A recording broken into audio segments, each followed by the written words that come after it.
Hi everyone, welcome back to my channel happy moment. আমি অদিতি আবারও চলে এসেছি নতুন একটা ব্লগ নিয়ে। আজ 25শে ডিসেম্বর, তাই সকাল সকাল ঘুম থেকে উঠেই আজকে ব্লগটা শুরু করছি। প্রথমেই জানাই গুড মর্নিং আর মেরি ক্রিসমাস।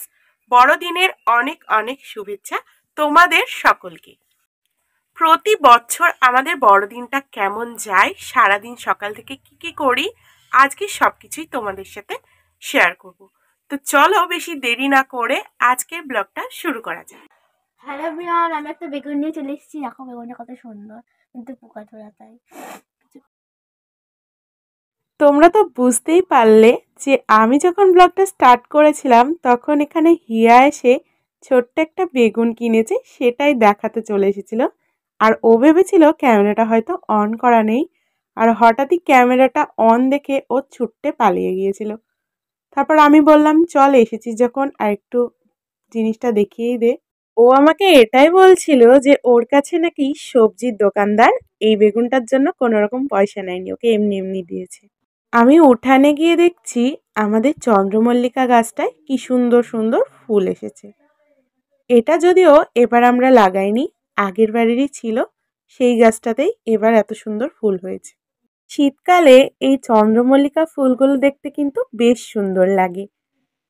পুরো গাছ জুড়ে এত ফুল হয় যে গাছের পাতাগুলোই দেখা যায় না। এখন রান্নাঘরে এসে আমি বানাচ্ছি সকাল সকাল গরম গরম চা। গরম গরম চা বানানো তো হয়ে গেছে, এখন তাড়াতাড়ি চাটা নিয়ে চলে যাব ঘরে। ঘরে গিয়ে সবাই মিলে একসাথে বসে সকালকার চাটা খেয়ে নেব। আর ক্রিসমাসের দিন বলে কথা, সকাল সকাল এরকম গরম চা, আর তার সাথে ছিল ক্রিসমাস স্পেশাল কেক। আগের দিন দিদি আর আমি গিয়েছিলাম কিছু টুকিটাকি জিনিস আনতে, ফেরার সময় একটা কেক নিয়ে এসেছিলাম। এখন দিদি সেই কেকটাকেই পিস করে কাটছে, আর আমি এখানে অপেক্ষা করছি কখন এই ক্রিসমাস স্পেশাল কেকটা খাবো সেটার। আমার পছন্দ মতন কেকের পিসটা নিয়ে নিয়েছি, এখন খেয়ে তোমাদেরকে বলবো যে কেকটা কেমন ছিল। কেকটা এতটা টেস্টি, ভীষণ টেস্ট, ভীষণ টেস্ট, আমার দারুণ লেগেছে খেতে। যতটাই সফট ততটা একদম ফ্রেশ, খুব সুন্দর। বল কেকটা খেয়ে কেমন লাগলো?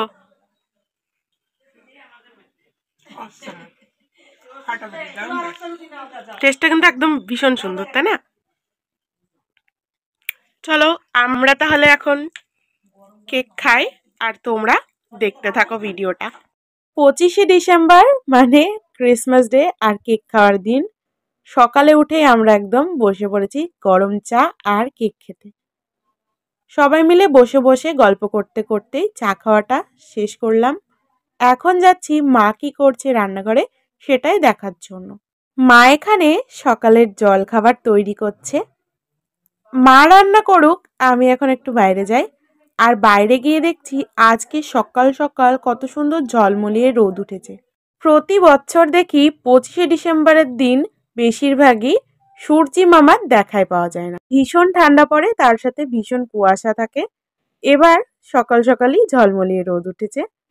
বুনু গিয়েছিল মিশনে, ওখানে গুরুদেবের জন্মদিনের পায়েস দিয়েছে, সেটা এনে ও আমাদেরকে দিয়েছে, সেটা একটু আমরা সবাই ভাগ করে করে খাচ্ছিলাম। মেরি ক্রিসমাস, মেরি ক্রিসমাস,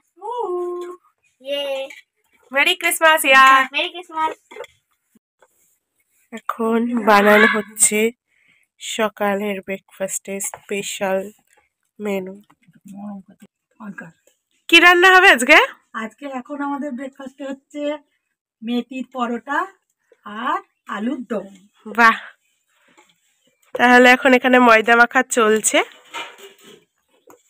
গরম গরম পরোটা হবে। মা এখানে ময়দা রেডি করছে, আর আমরা এখন বসে আছি কখন ব্রেকফাস্ট হবে সেই অপেক্ষায়। এখানে শুরু হয়ে গেছে মেথির পরোটা বেলা, আর আমাদের বেলার মাস্টার এখানে পরোটা বেলছে। এখানে একটা পরোটা বেলা হয়ে গেছে, আর এখানে আর একটা বেলা চলছে, আর এদিকে আমার মা লেচি বানিয়ে দিচ্ছে। মা আর দিদি এখানে ব্যস্ত আমাদের সকালের জলখাবার বানাতে, আর আমি ব্যস্ত আমার রান্নার চ্যানেলের ভিডিও করতে। এ দেখো দিদা চলে এসেছে। এ দেখো এটা আমার দিদা। এখানে ক্যামেরাটা ধরে আমি এমন করে দেখিয়েছি, দিদা আমাকে জিজ্ঞাসা করছে তুই কাকে ভিডিওতে দেখাচ্ছিস। আমার দিদি বলছে আমি কি পরিমাণ অপদার্থ আপনারা আমার ভিডিও দেখে বুঝতে পারছে, আমি কিছু করিনি, কাজ মাছ সারাদিন বুঝে বুঝি খাই। প্লিজ কথাগুলো কিছু মনে করো না, ওখানে আমার দিদি আমাকে এত পরিমাণ রাগাচ্ছিল, তো সেটারই একটু ফানি ভিডিও বানিয়ে নিয়েছি। এখন পরোটাগুলো বেলা হয়ে গেছে, রান্নাঘরে তাড়াতাড়ি পৌঁছে দিয়ে আসলাম।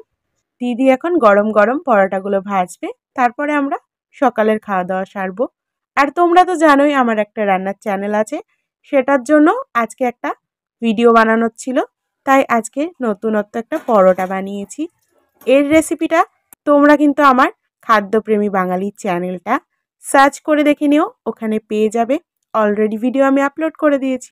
আমাদের সকালের জলখাবার তৈরি, আর আজকে সকালে আমাদের জলখাবারে রয়েছে মশলা মেথির পরোটা, তার সাথে সম্পূর্ণ নিরামিষ আলুর দম। দিদি এখন সবার খাবার তুলে দিচ্ছে, আর খাবার তোলার সঙ্গে সঙ্গে আমরা সবাই বসে পড়েছিলাম খাওয়ার জন্য। আজকে সকালের খাওয়াটা একটু লেট হয়ে গেল, যেহেতু নতুনত্ব কিছু খাবার বানানো, আর নতুন কিছু বানাতে গেলে যে একটু লেট হয় সেটা তো তোমরা সবাই জানো। আর আজকে প্রথমবার এই পরোটাটা আমাদের বাড়িতে বানানো হলো। পরোটাটা কিন্তু বেশ সুন্দর হয়েছিল খেতে। খাওয়া দাওয়া সেরে নিয়েছি, এখন কিছু টুকিটাকি কাজ আছে, সেগুলো একটু তাড়াতাড়ি সেরে একদম স্নান করে নেব। স্নান করে নিয়েছি, ঠাকুর পুজোও দিয়ে নিয়েছি, এখন একটু যাব ছাদে চুলটা শুকানোর জন্য। চুল শুকিয়ে এসে নিচে এসে দেখছি আমাদের দুপুরের খাবার একদম তৈরি হয়ে গেছে। দিদি ডাকছে খাওয়ার জন্য, তাড়াতাড়ি দুপুরের খাওয়াটা সেরে নিই, কারণ এরপরে একটা জায়গায় যাওয়ার আছে। বাইরে এসে দেখছি দিদা নেই, দিদা গিয়েছে মিশনে, গুরুদেবের আশ্রমে খিচুড়ি খাওয়ানো হয়, তো সেটা খাওয়ার জন্য। তাই আমি, দিদি আর মা এখন বসে পড়েছি দুপুরের খাবার খাওয়ার জন্য। আর আজকে দুপুরে আমাদের রান্না হয়েছিল চিকেন আর গরম গরম ভাত। আমরা তিনজন দুপুরের খাওয়াটা সেরে নিলাম। খাওয়ার পর কিছুক্ষণ একটু বসেছিলাম, এখন একটা নর্মালি কুর্তি পরে নিয়েছি, আর একটু রেডি হয়ে নেব। রেডি হয়ে তারপর একদম তোমাদের সামনে আসছি। এখানে আমি তো রেডি হয়ে গিয়েছি, তার সাথে দিদিও রেডি হয়ে গেছে। এখন আমরা বেরিয়ে পড়ব। বলেইছিলাম একটা জায়গায় যাব। প্রতি বছর 25শে ডিসেম্বরের দিন আমাদের একটা জায়গায় যাওয়ারই প্ল্যান থাকে, আর সেখানে যাব বলেই আমরা এখন বেরিয়ে পড়েছি। আর রাস্তায় বেরোতেই দেখো কতটা পরিমাণ ভিড়, এখানে দেখতেই পাচ্ছ। প্রতি বছর 25শে ডিসেম্বরের সকাল থেকে এরকম টোটো, বাইক এগুলোর ভিড় চলতেই থাকে। এই রাস্তাটায় যাওয়ার উপায় থাকে না। নদীর ধার দিয়ে যখন আমরা হেঁটে হেঁটে যাচ্ছিলাম, চোখে পড়লো নদীর ওপারে এত সুন্দর সর্ষে ফুলের ক্ষেতগুলো, দেখতে ভীষণ সুন্দর লাগছে। শীতকালে এই যে সর্ষে ফুলের ক্ষেতগুলো দেখতে কতটা ভালো লাগে বলো। রাস্তায় যেতে যেতেই রাস্তার ধারেই একটা খুব সুন্দর সর্ষে ক্ষেত ছিল, আর ওখানে আমরা নেমে পড়েছিলাম একটু ফটো তোলার জন্য। এখানে আমি আর দিদি দুজনই অনেকগুলো ফটো তুলেছি।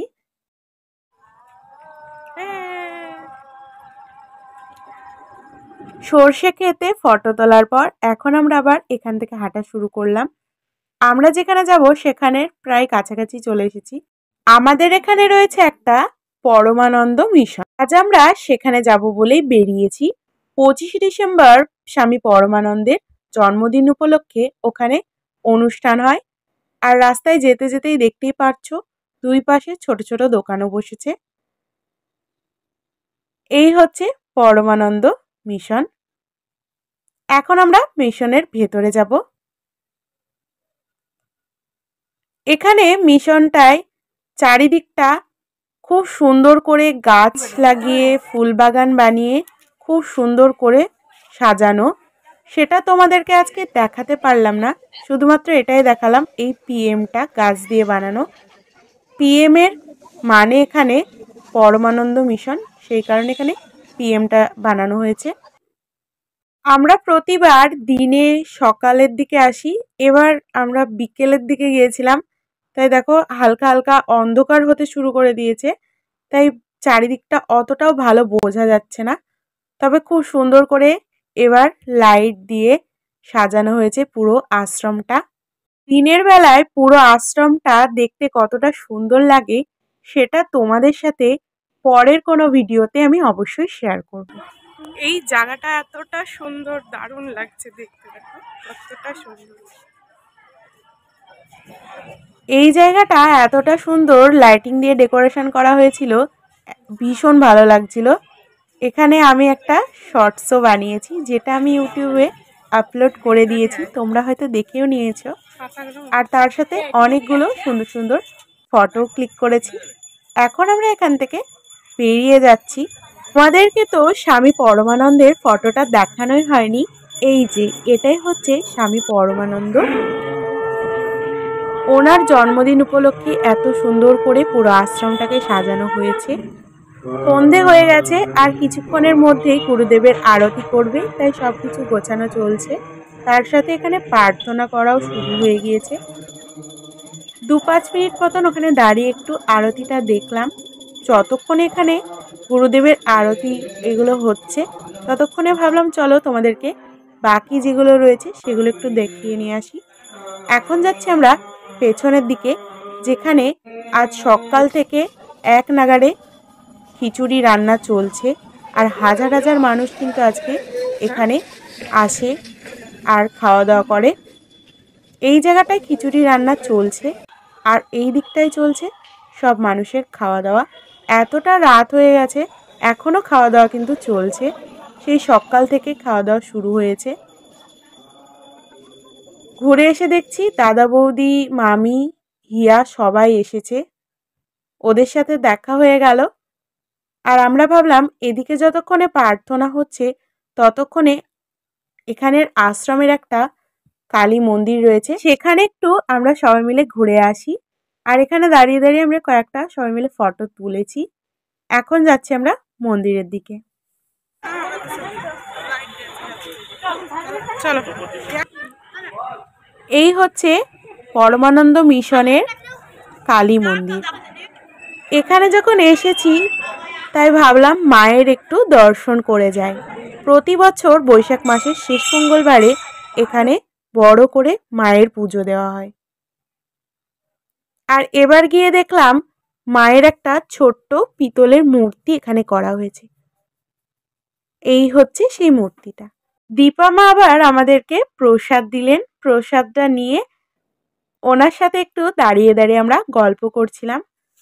মর্নিং ওয়াকে এসে ওনার সাথে দেখা হয়, তবে অনেকদিন আসা হয় না, সেই কারণে দেখা হয় না।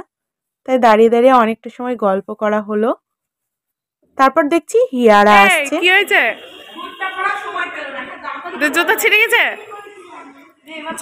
হিয়া গিয়েছিল ফুচকা খেতে, ফুচকা খেতে গিয়ে ওর নাকি জুতো ছিঁড়ে গেছে। ওরা আসার পর ওদেরকেও সব প্রসাদ দিয়েছিল দীপামা। আমরা সবাই প্রসাদটা খেয়ে নিলাম। আর এখানে দেখছো সব পুচকে পাচকারা আমার ভিডিও করা দেখে হাই করে দিল। আমরা ওদেরকে টাটা বাই বাই করে আবার চলে আসলাম আশ্রমের ভেতরে। প্রত্যেক বছর দিনের বেলায় আসি, আর দিনের বেলায় আশ্রমে এতটা পরিমাণ ভিড় থাকে, মানে দূর দূর থেকে সব শিষ্যরা আসে, তার সাথে লোকাল কিছু লোক যারা জানে আর কি এখানে অনুষ্ঠান হয় তারাও আসে। তাই এখানে একদম পা ফেলারও মোটামুটি জায়গা থাকে না। আর এবার আমরা এসেছি সন্ধেবেলায়, একদম অন্য একটা টাইমে, তাই ভিড় থাকলেও জায়গাটা যেহেতু অনেকটা বড়, অনেকটাই ভিড়টা কম মনে হচ্ছে। এসে দেখছি তখনও প্রার্থনা চলছে। আমরা এসে বসলাম প্রার্থনা শুনবো বলে। কখনো এমন আশ্রমে গিয়ে বসে দেখবে কিছুক্ষণ, ওখানে এতটা শান্তি অনুভব করা যায় না, মনে হয় যে ওখান থেকে উঠে আসবোই না। এখানে একটা বড় কেক নিয়ে আসা হয়েছে গুরুদেবের জন্মদিন উপলক্ষে। এই কেকটাকে কাটা হবে। আর ভুলে আমার এখানে ক্যামেরাটা অন করা ছিল। আমরা তো প্রার্থনা শুনছিলাম আর ক্যামেরা অন দেখে এখানে হিয়া হাই হ্যালো কত কিছু করে ফেলেছে, ঠিকই নেই তার। প্রার্থনা শেষে ওখান থেকে দিচ্ছিল প্রসাদ। প্রসাদ খাওয়ার পর এখানে এরা তিনজন বসে গিয়েছে একদম গল্প করতে।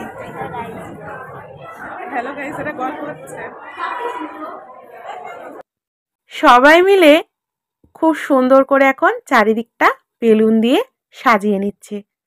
গুরুদেবের জন্মদিন উপলক্ষে যে বড় কেকটা নিয়ে আসা হয়েছে, কিছুক্ষণের মধ্যেই সেটা কাটা হবে, তাই সুন্দর করে বেলুন দিয়ে চারিদিকটা সাজিয়ে নেওয়া হয়েছে।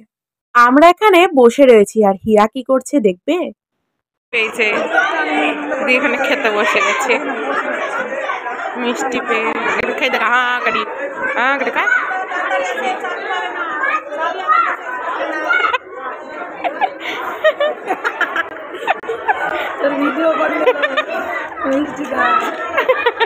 তখনই দিদি বলে দিয়েছে যে আমি ওর ভিডিও করে নিয়েছি, সঙ্গে সঙ্গেও একদম লজ্জা পেয়ে মুখ লুকাচ্ছে। গুরুদেবের জন্মদিন উপলক্ষে যে বড় কেকটা আনা হয়েছে সেটা এখন কাটা হবে, তাই সবাই মিলে চারিদিক দিয়ে মোমবাতি গুলো জ্বালিয়ে দিচ্ছে।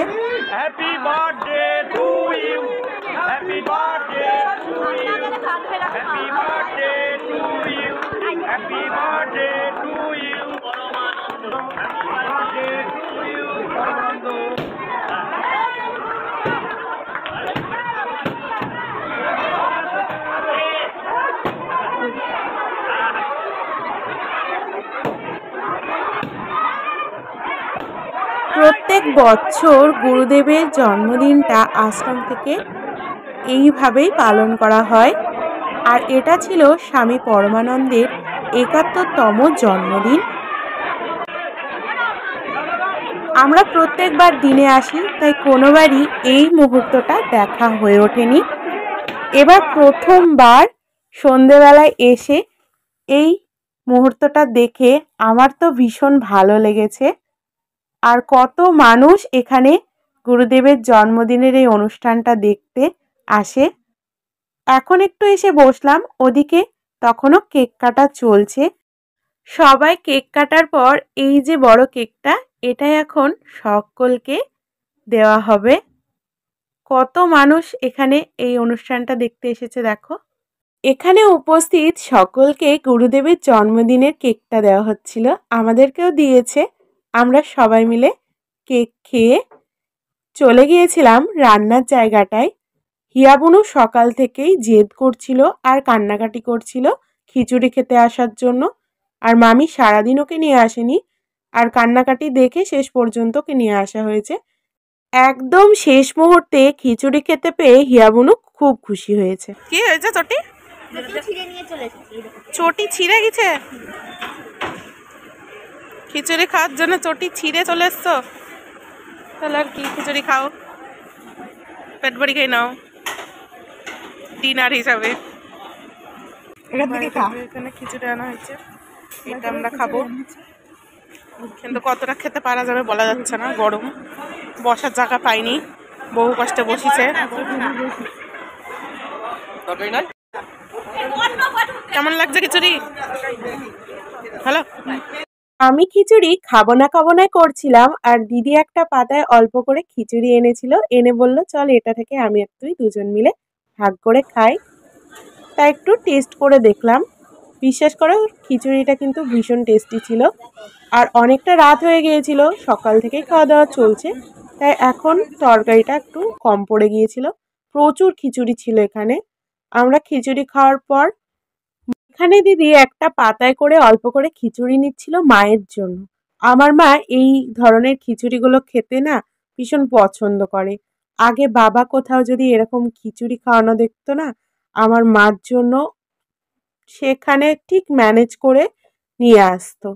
আর সেই কথাটা মনে করেই আমরা ভাবলাম যে চলো মায়ের জন্য একটু নিয়ে যাই। আর প্যাকেট না থাকার কারণে ভীষণ অসুবিধা হচ্ছিল। শেষমেশ এখানে সবাই মিলে একটা প্যাকেট নিয়ে মারামারি করছিল, তা আমরা বলাতে আমাদেরকে দিয়েছিল। প্যাকেটটাই করেই এখন আমরা খিচুড়িটা নিয়ে চলে যাচ্ছি। অনেকটাই রাত হয়ে গেছে, দেখতেই পাচ্ছ পুরো আশ্রমটাই ফাঁকা হয়ে গেছে। দেখো গাইজ কি পরিমাণ অন্ধকার, একদম অন্ধকারে কিচ্ছু দেখা যাচ্ছে না। আর আমরা হাঁটতে হাঁটতে এখন যাচ্ছি এই ঠান্ডার মধ্যে বাড়ি। ওপারের কয়েকটা লাইটই দেখা যাচ্ছে, এত কুয়াশা আর অন্ধকার কি অবস্থা, যতটা পরিমাণ ঠান্ডা ততটাই অন্ধকার, ফ্ল্যাশ লাইট দিয়েও দেখা যাচ্ছে না, এত অন্ধকার। বাপরে তোমরা শিয়ালের হুক্কা হওয়া আওয়াজ নিশ্চয়ই শুনতে পাচ্ছ। এইরকম মাঠে শিয়াল ডাকে। তো মাঠ না, এটা রাস্তা। এটা রাস্তা, আশেপাশে তো মাঠ আছে না, সেই কারণে এত শিয়াল ডাকছে। আশেপাশে মাঠ আছে, একদম ঠিক। ঠান্ডায় শিয়ালগুলো ডাকছে। নদীর ধারেই শিয়াল ডাকে। আমরা যখন ফিরি তখন মোটামুটি 7:30 মতন বাজে, আর রাস্তার অবস্থাটা দেখতেই পাচ্ছ, দেখে মনে হচ্ছে গোটা গ্রামের লোক যেন এখনই ঘুমিয়ে পড়েছে। যাই হোক, আমরা 4 জন গল্প করতে করতে হাঁটতে হাঁটতে পৌঁছে গিয়েছিলাম বাড়ি। চলো, অনেক ঘুরু করে আমরা চলে এসেছি বাড়িতে। আজকে সারাদিনটা কেমন কাটালাম সবই তোমাদের সাথে শেয়ার করলাম। যদি আজকের ব্লগের কিছু পার্ট ভালো লেগে থাকে তাহলে অবশ্যই চ্যানেলটাকে সাবস্ক্রাইব করে দিও। আবার আসবো নতুন কোনো ব্লগ নিয়ে, ততক্ষণের জন্য টাটা।